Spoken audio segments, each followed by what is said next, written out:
June 11, 1962. Alcatraz Island, San Francisco Bay. 3 men crawl through a narrow tunnel. Water drips. Metal echoes. They reach a hidden hatch. They slip into the cold night air. Minutes earlier, prison guards were asleep. Lights dim. Alarm silent. The men, Frank Morris and the Anglin brothers, braved freezing water, razor wire, strong currents. They built a makeshift raft from raincoats. They paddled into the fog. By dawn, they were gone. No body. No raft. No clues. Just whispers that they survived. This is a true story. Subscribe to @Unbelievable True Story and watch. Because the truth about the Alcatraz escape is still floating. Somewhere. June 11, 1962, 11:30 p.m. Alcatraz Federal Penitentiary, San Francisco, California, USA. A cold wind howls across the island. Lanterns cast long shadows on concrete walkways. In cell block D, 3 men whisper in hushed voices, then silence. What were they building? And why had they chosen this night, the darkest one in years? Would they be caught? Or lost forever in the icy bay? Early years behind bars. Franklin Morris, age 35, brilliant, hardened career criminal. John Anglin, age 32, and Clarence Anglin, age 31, younger, cunning, and devoted brothers. Alfred Bates, cellmate, drew attention to their noisy activity.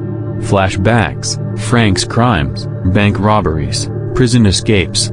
The Anglin brothers' violent history in Minnesota and next stops.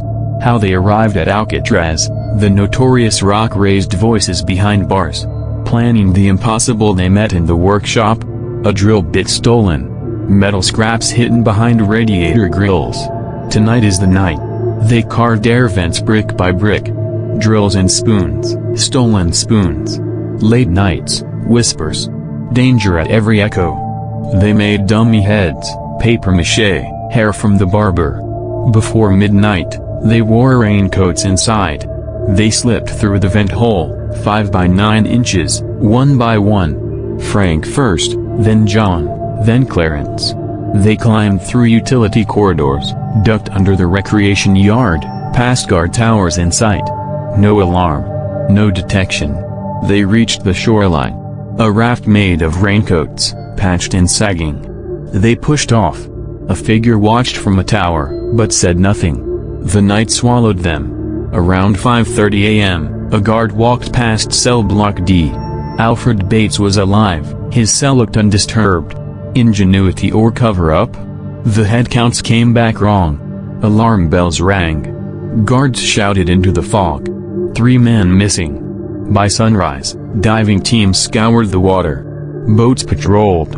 But there was no body. No raft. No clue. The FBI joined. Reports sounded impossible. The currents were brutal. The temperature could kill in minutes. The raft was flimsy. Yet no bodies appeared. The official conclusion, they drowned. But no one found proof. This is a real story. Every fact you hear is public. You can check it yourself. If unsolved mysteries haunt you, subscribe now to @Unbelievable True Story. Because the truth behind the Alcatraz escape may still be out there. Was there a boat?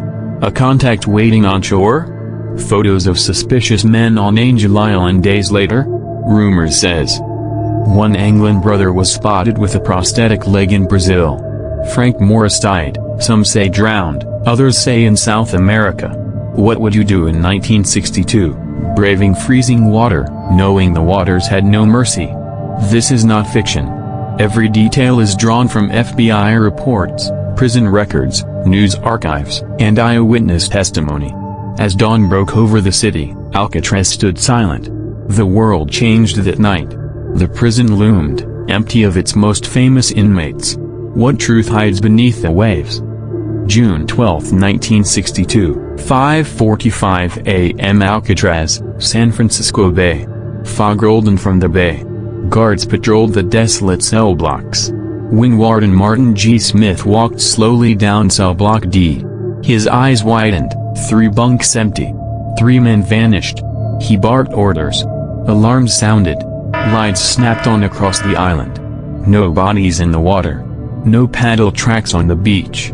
No tugboats. Only a shredded raft and a note. "We are free," etched in mud on the dock. Sirens wailed.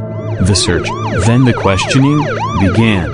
June 12 to 18, 1962. The FBI took control. Agent Robert Sharp, lead investigator, said later. "We faced a puzzle. No footprints. No drowning evidence. No missing parts on the raft." He traced the raft to an empty barrel used for rain runoff. Papier-mâché heads, real heads with real hair, only increased the mystery. Where did they go? Angel Island sightings? Yacht sightings near Marin County? Every call was a whisper. Every rumor, a new possibility. June to August 1962. A fisherman said he saw 3 men paddling at 2 a.m. A college student on Angel Island remembered shadows near the shore.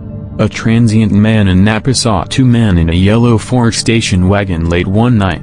An ad in True Detective magazine claimed Frank Morris died in Brazil in 1963, but no proof. Some believed they drowned. Others swore they escaped. The Anglin brothers left behind. John's wife, terrified. Clarence's mother, praying for a sign. Frank Morris's sister, convinced he found freedom. Each family held on to hope. Or grief. A jailer reportedly said. The families never spoke. They just stared at that silent wake. Cold water, strong tides. No bodies recovered. Official report. Theory 2, survived and fled to South America. Custom-made raincoat raft could work. Documents revealed possible Brazil landing. Family kept code words alive. Theory 3, back to the mainland and hidden. Some sightings in Oakland, Los Angeles. Identity changes suggested. Theory 4, CIA or military retrieval. Some thought the escape was CIA run to test covert ops. Unlikely, but enough for conspiracy. This is a real story. Every fact you hear is part of public record. If unresolved mysteries haunt you, subscribe to that unbelievable true story. Because the next chapter could rewrite prison history. 1970s–2009. Secret letters from alleged Frank Morris nephew claimed. Frank died in 1963 near Rio de Janeiro. He had contacts in Brazil, safe jobs. He left behind a small box of coins with FM stamped. In 2018, a skull was discovered in Georgia. Bone tests were inconclusive. In 2022, a retired guard said he saw someone like Frank in 1975, middle-aged, tan, wearing glasses at a diner. This is not fiction. Every fact is drawn from FBI files, case F154,197 prison records, local newspaper archives, eyewitness affidavits. This ended up not just a prison break, but a national obsession. As the sun set over the Golden Gate, authorities still searched every inlet, bay, and shore. But the escapees? They were gone. Some say they're alive today. Maybe they died quietly decades ago. Or maybe they're still out there. What do you think happened to them? Lives on the run or swallowed by the sea? September 1962, Alcatraz, FBI HQ, and the Bay Area. 3 months had passed since Frank Morris, John Anglin, and Clarence Anglin disappeared from the most secure prison in America. Most thought the case had gone cold. But inside a dimly lit office in San Francisco's FBI Field Division, Agent Robert Sharp received an envelope. No return address. Inside, a grainy photo. 3 men in sunglasses. Standing by a palm tree. Smiling. Scrawled in shaky handwriting. Rio is beautiful this time of year. Was it real? Had they made it? Frank Morris. Brilliant. Cold. Precise. Prison IQ tests placed him near genius. He spoke softly, watched closely, and trusted no one. FBI psychologist reports read. Sociopathic, but methodical. Not impulsive. He'd planned 10 steps ahead. They reopened every prison interaction. Who had he spoken to? What radio stations had he tuned into? Which newspapers did he request? One stuck out. The Sao Paulo Tribune. Why would an inmate in California read a Brazilian newspaper? Guards were questioned. One remembered a small moment. June 10, 1962, 2 nights before the escape. Guard O'Connell swore he saw Clarence Anglin fiddling with a heating vent. He told me he heard rats. I didn't think twice. Later that same night, a janitor saw a flickering light under Morris's bunk. Like a candle. Or a flashlight. They weren't preparing to run. They were testing the timing. Investigators charted every tide, every wind shift from that June night. If they launched at 1:30 a.m., the tide pulled northeast. They could reach Angel Island by 2:20 a.m. From there, they could hike, steal a boat, or meet a getaway car. The FBI ran this simulation twice. A decoy raft built to their specs, made of raincoats, held 3 agents for 29 minutes before collapsing. But the escapees weren't just lucky. They were practiced. They'd stolen over 50 raincoats. They'd tested makeshift paddles. They'd created life vests from wood scraps and rubber tubes.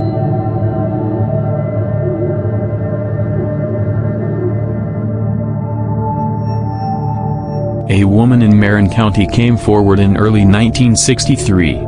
She'd never spoken publicly. But a friend convinced her.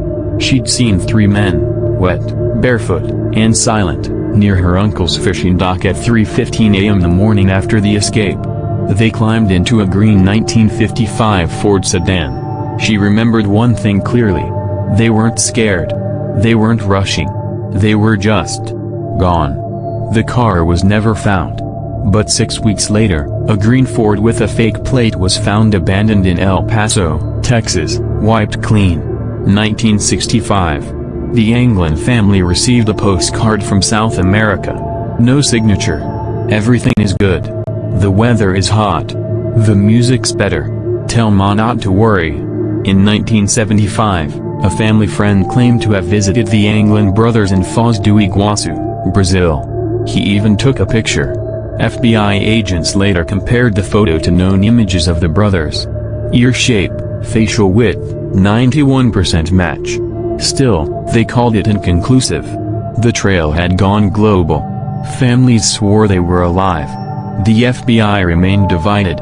But one thing was clear, these men had done what no one thought possible. This is a real story. Every fact you hear is public. You can check it yourself. If real-life mysteries leave you breathless, subscribe now to that unbelievable true story. Because the next truth we uncover might hit even closer to home. 2003. The U.S. Marshals reopened the case with advanced forensic tech. Bones found near Fort Baker Beach were tested, not a match. Hair samples from the Alcatraz barbershop were DNA processed, confirmed belonging to Frank Morris and Clarence Anglin. But no current DNA sample matched. In 2015, the Anglin family submitted DNA for comparison to bones found in Colombia in 1995. Result: highly probable match. But officials refused to close the case. Why? One internal report stated, "If we declare them dead, we stop searching. And we owe it to history to know the truth." 2018, anonymous tip, Kansas City, Missouri. A retired boat mechanic passed away. In his garage, his nephew found a locked metal box.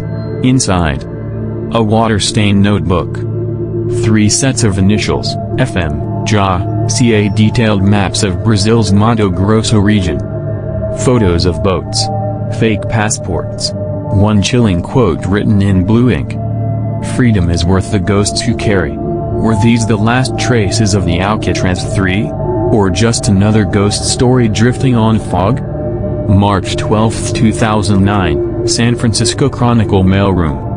A plain envelope arrived, no stamp, no return address.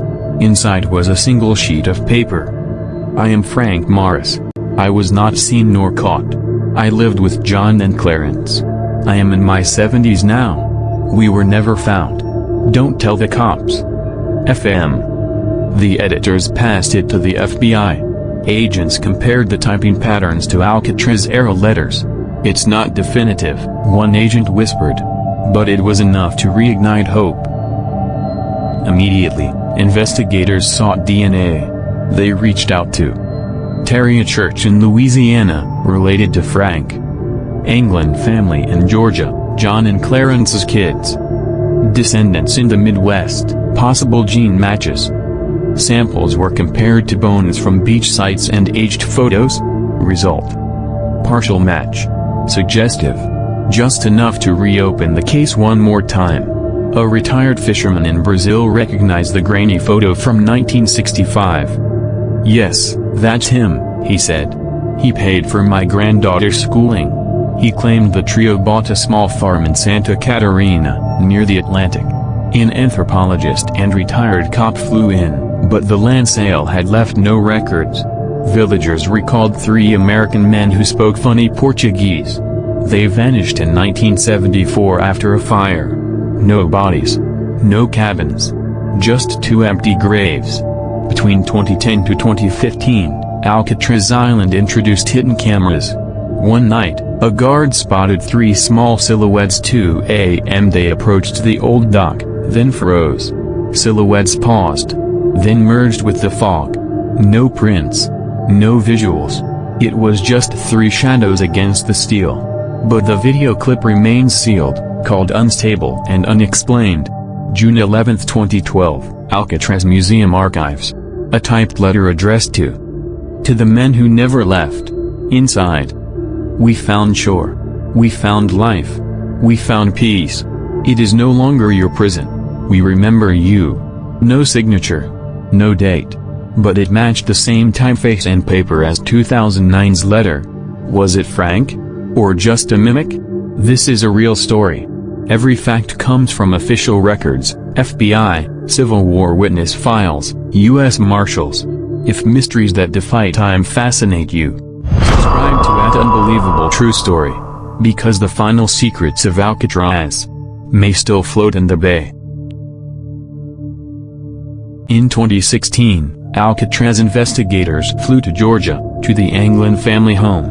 Their cousins sat in a quiet living room. They handed over a brown shoebox. It contained a POW-style POW bracelet with initials JA and CA. A grainy Polaroid of 3 men in hats by a small plane. A small zipper wallet with the initials JA and a faded U.S. Navy ID dated 1972. "I found this in an old desk," said an uncle. "They said never to give it to the police, but I want the truth to be known." The details were chilling. Tin roof shack in Niterói, near Rio. Salsa music drifting nightly. Monthly visits to Uncle Frank's mailbox. But some questions remained. Could 3 men really stay hidden in Brazil? Did they risk crossing borders for identity? Or had someone created a legend and sold it? Still, no criminal record, no bank account, no raid.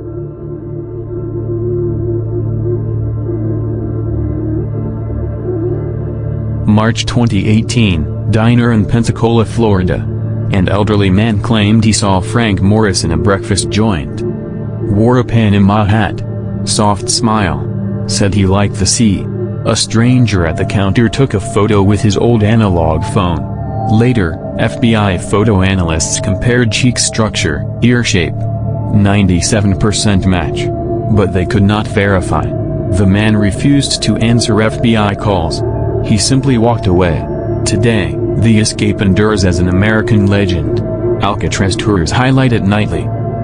Books, movies, podcasts revisit the myth. FBI archival files remain open and contested. Detachment at Fort McDowell reports nightly whispers at 2 a.m. voices on the wind. Visitors swear they feel footsteps where footsteps can't be. Imagine this. 3 men in a raft slip into cold San Francisco waters, every wave a cradle, every current a threat. They paddle towards faint lights, freedom, or the abyss. That night, they embraced both. And America watched. The case remains open. Frank, John, Clarence. Dead by official rule. Alive in legend. Whispers, shadows. What do you believe? Deep dive into conspiracy theories. FBI insiders speak out. Hidden files from the 1970s. A final confrontation with those who know. And a haunting final piece of evidence, revealed. Federal Records Building, Washington, D.C., 1972. A dusty folder labeled Operation Ghost Tide lay forgotten on shelves.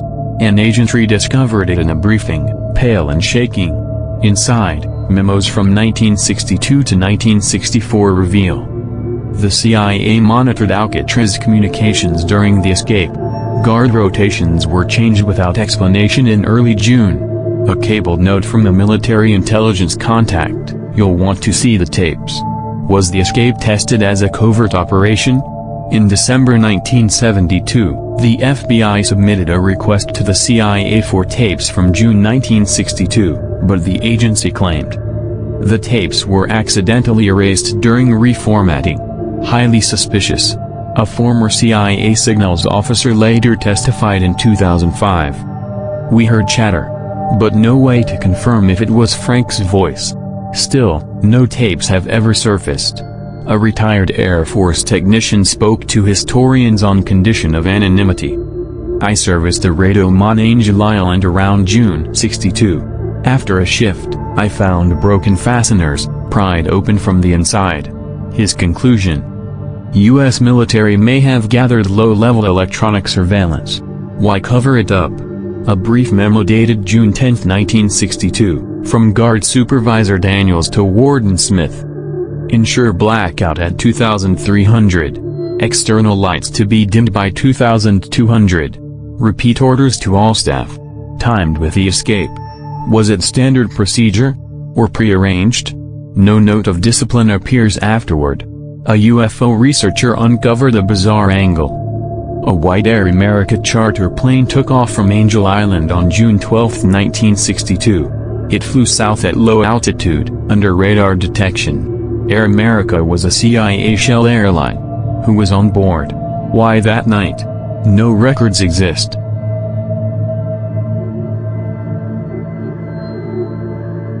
In 1982, a former prison guard disappeared suddenly.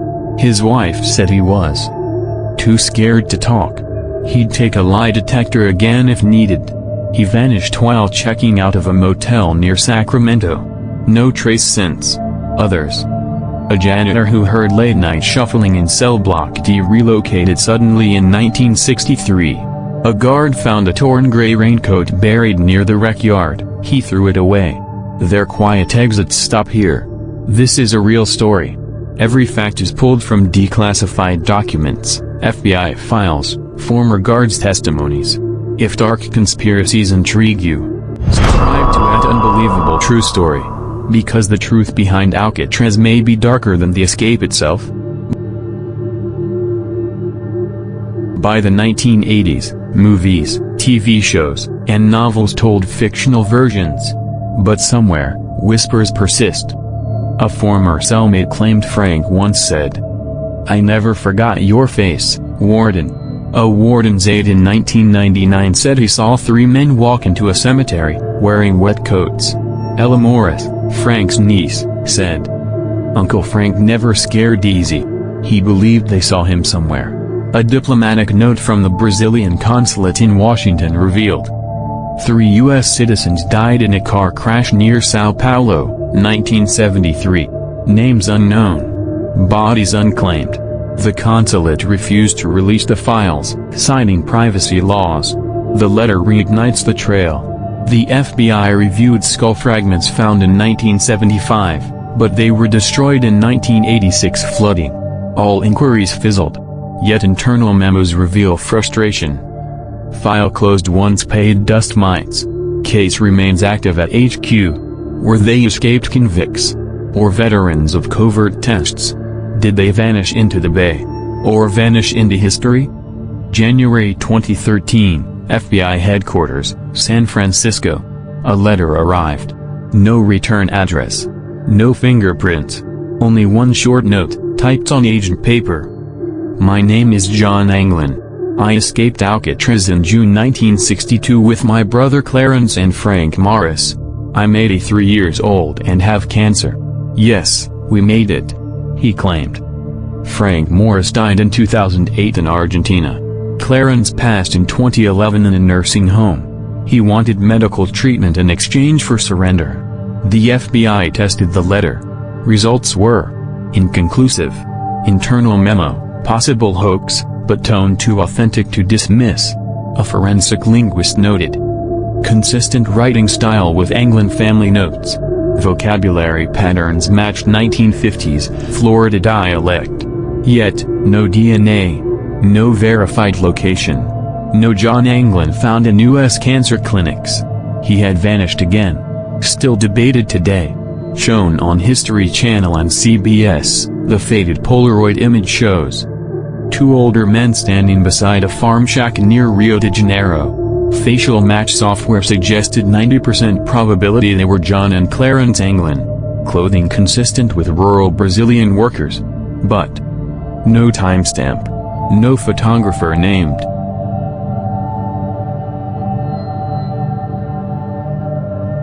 David Widner, a nephew of the Anglin brothers, said, "We believe they made it. My grandma got flowers every Mother's Day from somewhere south. She never talked about it. But she knew," he claimed. A family friend visited Frank in 1970. He was living near Montevideo, Uruguay. But nothing was ever proven. A local Brazilian guide shared this in 2015. "I found an unmarked grave while hiking near Minas Gerais. Locals say an old American lived there. Quiet. With a limp. Could it have been Frank Morris? The grave was unmarked. No remains were recovered. The U.S. Marshals Service still lists them as wanted fugitives." In 2017, spokesman Jeff Harp said, "As long as there's a chance they're alive, we'll keep looking. They are now in their 90s, if alive. But no agency claims a living sighting," experts say. Frank Morris had superior IQ, charisma, and planning. He likely would not return home or speak again. His kind vanish and adapt, one profiler said. Some say the men drowned, the bay swallowed them. The FBI kept their capture quiet, part of a deal gone wrong. They were assassinated en route by rogue guards or foreign agents. Even today, nothing disproves any theory. Tourists visit Alcatraz daily. They walk past cell 138, where Frank Morris once stared at the wall. They peer through the hole in the vent. But the truth slipped through that same hole. And into the dark. 2022, Alcatraz 60th anniversary ceremony. A white rose was left near the escape cell. No note. No cameras saw who placed it.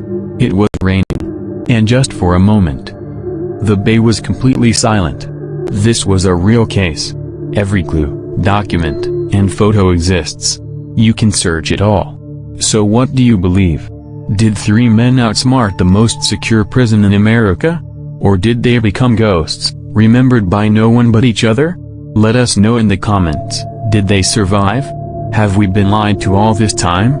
And if these stories of real-life escape, mystery, and shadow truth leave you breathless, subscribe now to @Unbelievable True Story, because next time, we expose another tale you were never supposed to believe.